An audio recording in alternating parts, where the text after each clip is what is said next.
Ma'am मैं आपका छात्र था, मैं आप इस पढ़ा लिखा हूँ इसी के संस्था से, और मुझे अच्छा भी लग रहा कि आपके छात्र मैं आपके सामने आ रहा हूँ। आज आप शिक्षा विभाग चयन आयोग के अध्यक्ष में क्या बोलेंगे इसमें? 39 साल का पद हुआ है। देखिए, पहले तो आप लोगों को भी मेरी शुभकामना। तो मैं यहाँ के छात्र रहे हैं और मुझे भी अच्छा लग रहा है कि मैं भी विद्यार्थी रही हूँ इसी विश्वविद्यालय की, और इसमें उच्चतर शिक्षा सेवा आयोग के माध्यम से भी मेरा चयन समाजशास्त्र में संत विनोबा डिग्री कॉलेज में हुआ था। उसके बाद ही मैं विश्वविद्यालय में आ गई थी, तो मुझे भी अच्छा लग रहा है। और मुझे ये कहना है कि ये जो चयन आयोग बना हुआ है, ये नया आयोग गठित हुआ है और इसके पीछे इसके कुछ उद्देश्य हैं। तो इसमें जो प्रक्रिया हम लोग करेंगे, अभी तो सब कुछ मेरे लिए भी नया है, तो मैं वहाँ पहले जाऊँगी और वहाँ पर चीज़ों को पहले देखूँगी, और मेरा मानना है कि मैं एक कमेटी बनाऊँगी और कमेटी के माध्यम से पहले समीक्षा करूँगी कि इसके पहले के चयन किस प्रकार से हुए, इसमें किस प्रकार के सुधार की आवश्यकता है, और सुधार को लेकर के मेरा प्रयास होगा कि मैं एक प्रस्ताव बनाऊँगी और उस प्रस्ताव को मैं अब शासन को भेजूंगी, और शासन से मेरे प्रस्ताव को जब स्वीकृति मिल जाएगी और शासन का जो सुझाव रहेगा तो उसको अमल में लेते हुए मैं इस पर काम करना प्रारंभ करूंगी। लेकिन मेरा फोकस पूरी तरह से यही रहेगा कि किस प्रकार से पारदर्शिता को बनाए रखा जाए, कैसे शुचिता को बनाए रखा जाए, और जो भी नियुक्तियां होंगी वो बेस्ट सिलेक्शन होंगे वहाँ पे। और इस बात का मैं विशेष ध्यान रखूंगी कि अभी जो हमारे टीचर्स आएंगे वो वर्तमान समय को देखते हुए वो टेक्निकली, जिसको कहते हैं कि वो फ्रेंडली हो, टेक्निकल ज्ञान उनको हो, आर्टिफिशियल इंटेलिजेंस का ज्ञान हो। तो इस तरह से हम चाहेंगे कि अभी जब हमारे अब शिक्षकों की नियुक्ति हो पूरी तरह से समय के अनुकूल हो, क्योंकि आजकल हम देख रहे हैं कि शिक्षक से अधिक विद्यार्थी सजग है। तो जब तक हम बेस्ट का चयन नहीं करेंगे तब तक हम शिक्षा व्यवस्था में सुधार नहीं ला पाएंगे। तो दो बातें मेरी, एक तो शुचिता को बनाए रखना और दूसरा बेस्ट का सिलेक्शन करना। मैम एक टीचिंग हो गया, पीटी की भर्ती रुकी है, पीटीसी का कई बार शिक्षक होते हैं, उस पर आपका क्या विचार है? देखिए, सारी नियुक्तियां ये शिक्षण जगत से ही संबंधित हैं, और उसमें भी चूंकि हमारी तो नींव ही है बेसिक शिक्षा, और जब वहीं से हम अच्छे टीचर्स का सिलेक्शन करेंगे तभी हम अच्छे विद्यार्थी भी दे पाएंगे।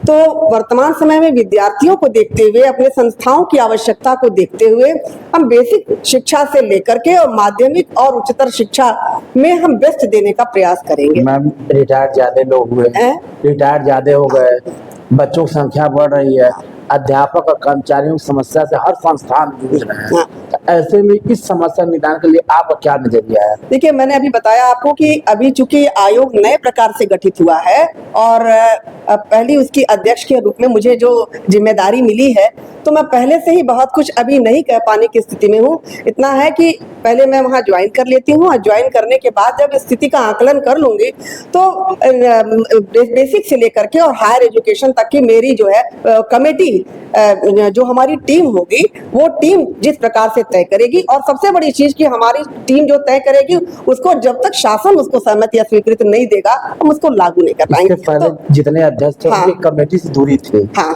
जो भी अध्यक्ष यादव जी नहीं, वो सदस्य दूरी बनी थी, तो क्या उस दूरी का समाज से खत्म करेंगे? बिल्कुल बिल्कुल हम चाहेंगे कि, क्योंकि हम किसी विशेष व्यक्ति का चयन इसमें नहीं करेंगे, और इसमें यह है कि जितना ही हमारा कम्युनिकेशन होगा, चीजें खुल करके सामने रहेंगी, तो हम आमने सामने की स्थिति में बैठ करके ही और लोगों से विचार विमर्श करके ही इस पर कोई योजना बना करके और उसके बाद से एक प्रकरण चल रहा था, कई जो आयोग के मेंबर बना हाई क्वालिफ है, लेकिन उसके कारण वहाँ वेतन कम है।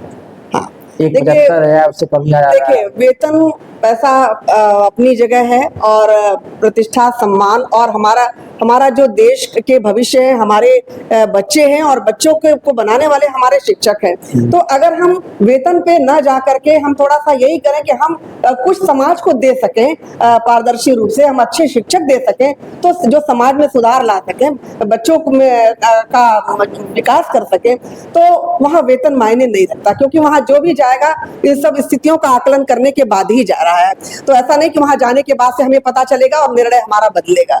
तो ये सब कुछ सोच करके ही हमने भी कदम बढ़ाया है कि पैसा ही महत्वपूर्ण नहीं होता है और हमारे लिए समाज और देश महत्वपूर्ण है। मैम एक तो आपका अच्छा होगा, आप एक पेपर क्वेश्चन, पहला अध्यक्ष कौन होगा तो आपका नाम आएगा जी। अब बच्चों को एक नंबर जरूर मिल जाएगा उस पर, क्योंकि इतिहास जब जब लिखा जाएगा तो पहले अध्यक्ष का नाम परीक्षा में जरूर पूछा जाता है, तो आपका पहला नाम आएगा। जी। कई आईएएस भी इस लाइन में थे, जी। कई बड़े अधिकारी, तो इनका उनको पछाड़ के आपका नाम ना आया। देखिए, इस बारे में यही कहना है कि देखिए किसी भी विश्वविद्यालय या शिक्षण संस्था या हायर एजुकेशन को जितनी अच्छी तरह से कोई शिक्षक समझ सकता है और उसकी व्यवस्था को, चाहे शिक्षण व्यवस्था हो, व्यक्तित्व विकास को हो, तो और मैनेजमेंट की भी बात जहाँ तक है, तो जहाँ तक एक शिक्षक इस बात को समझ सकता है, मेरे ख्याल से शायद एक आईएएस या प्रशासनिक अधिकारी केवल प्रशासन तो कर सकता है, लेकिन ओवरऑल जो देखने की बात होती है वो शिक्षक बेहतर ढंग से समझ सकता है। तो जो मुझे ये दायित्व मिला है प्रथम अध्यक्ष के रूप में, तो मैं पहले एक शिक्षक ही हूँ, उसके बाद से अध्यक्ष हूँ।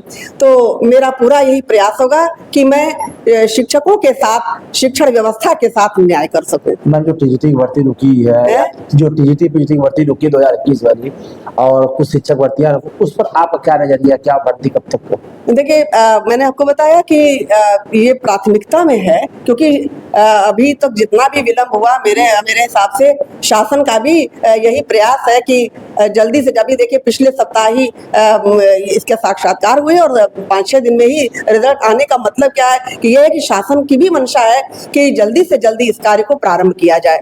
तो वहां जाने के बाद मेरी तुरंत की प्राथमिकता होगी कि जो इस तरह के कार्य रुके हुए हैं उनको प्रारंभ कर दिया जाए। अच्छा मैम, ये भी देखा जाता है कुछ शिक्षक दोस्त की तरह पेश नहीं आते स्टूडेंट, उस पर क्या कहना चाहिए? दोस्त की तरह? जी। देखिए, शिक्षक जो है अंदर से तो दोस्त की तरह होता है, लेकिन ऊपर से उसे एक अनुशासनात्मक व्यवस्था भी प्रदर्शित करनी होती है, क्योंकि शिक्षकों के हाथ में ही अनुशासन है। अगर हम सबसे दोस्त की तरह से बात करने लगेंगे तो बच्चों में भी अनुशासन नहीं रहेगा और हम अपने जो हमारा लक्ष्य है उसमें हम सफल नहीं हो पाएंगे। तो शिक्षक और विद्यार्थी में एक